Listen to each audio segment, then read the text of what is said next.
नमस्कार दोस्तों। मैं आपका देवेंद्र बल्हारा और मैं आपको बताऊं कि जैसा कि आप सब जानते हैं, भारत देश को भारत के आज़ाद भारत के इतिहास का सबसे झूठा प्रधानमंत्री अभी तक मिला है।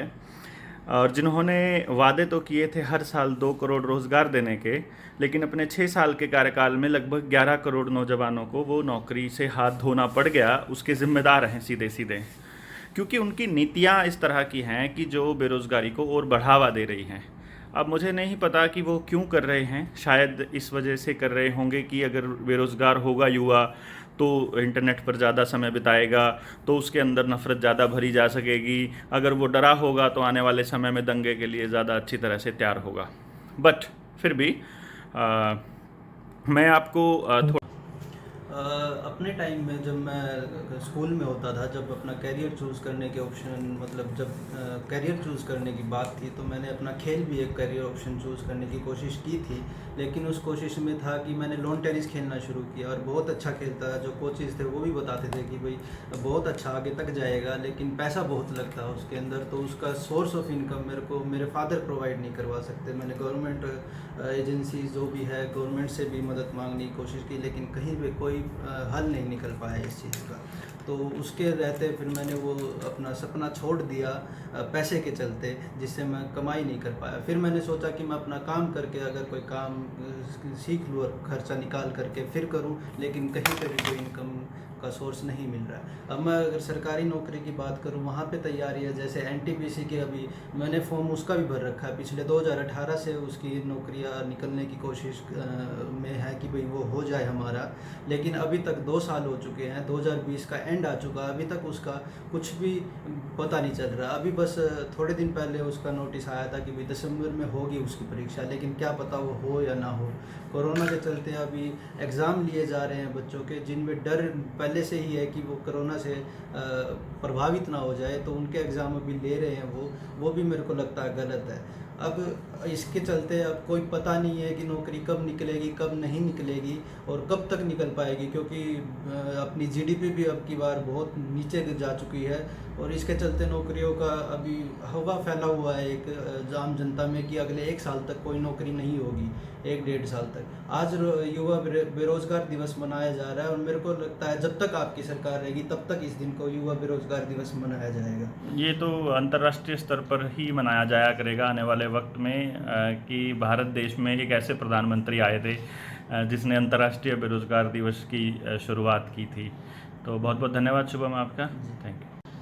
नमस्कार दोस्तों, मैं देवेंद्र बल्हारा और आज 17 सितंबर पर प्रधानमंत्री नरेंद्र मोदी जी को उनके जन्मदिन पर बधाई देता हूँ और उनको इस बात के लिए शुभकामना देता हूँ कि वो पिछले 6 सालों से हमारे टैक्स के पैसे से खूब ऐश उड़ा रहे हैं।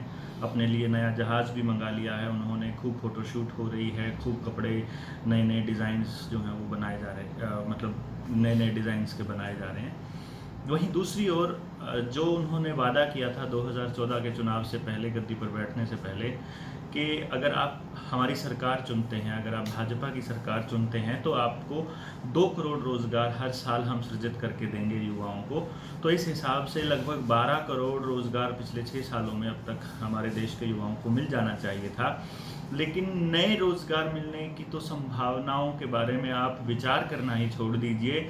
ये जानकर ताज्जुब होगा इस देश को कि 11 करोड़ जो नौजवान हैं वो अपनी नौकरी से हाथ धो बैठे हैं। अब तक नौकरियां, नई नौकरी निकलनी बंद हो गई हैं, भर्तियां होनी बंद हो गई हैं। फॉर्म निकलता है तो पेपर नहीं होता, पेपर होता है तो रिज़ल्ट नहीं आता, रिज़ल्ट आता है तो भर्ती कोर्ट में अटक जाती है। और इस तरह से पिछले 6 साल बहुत ही खूबसूरती से मोदी जी ने सिर्फ वादों वादों में और बातचीत में, जुमलों में और भाषणबाजी में ही काट दिए हैं। अब इसका असर क्या हो रहा है कि जो अपने देश का युवा है, जिसके अंदर भरपूर ऊर्जा है, उस ऊर्जा का इस्तेमाल वो कर नहीं पा रहा है।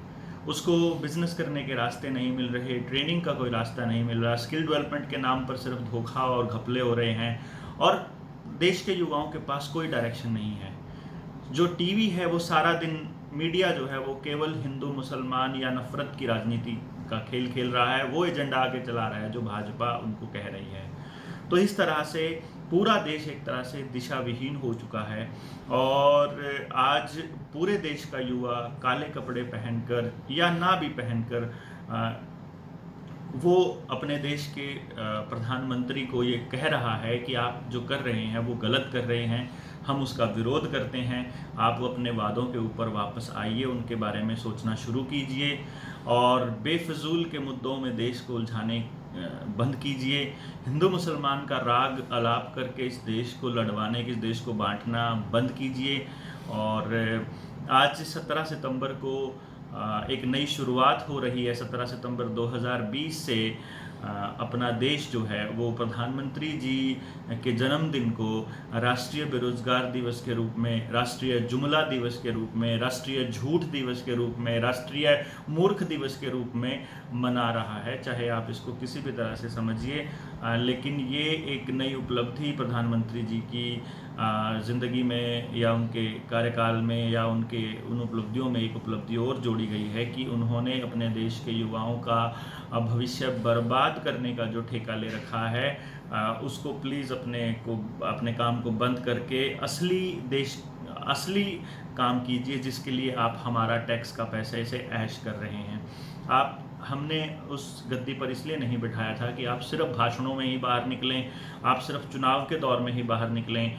आपको विरोधी पार्टियों की हर चीज़ याद रहती है, किसी खिलाड़ी की उंगली में चोट लग जाए उसके ऊपर आप ट्वीट कर देते हैं, लेकिन जो आप ही जिन लोगों को फॉलो करते हैं वो लोग, आपकी पार्टी के लोग जब दंगा करवाते हैं तो आपकी उंगलियां पता नहीं क्यों रुक जाती हैं और वो ट्वीट भी नहीं कर पाती। लोगों को भाषण देना तो दूर की बात है, बाकी समय समय पर आप जो देश के लोगों के अंदर, उनके अंदर बैठे हुए उनकी मूर्खता को चेक करने के लिए जो आप फरमान जारी करते हैं, जैसे आपने लॉकडाउन शुरू किया और इस कोरोना के नाम पर जो हज़ारों लाखों करोड़ का जो घोटाला आपके जो अधिकारी और आपकी सरकार के मंत्री कर रहे हैं और पूरा देश की अर्थव्यवस्था जहां बैठ गई है, वहीं अंबानी और अडानी जो है वो अपनी जितनी उनकी पूंजी थी 1.5 गुना 2 गुना उनकी पूंजी हो रही है धीरे धीरे।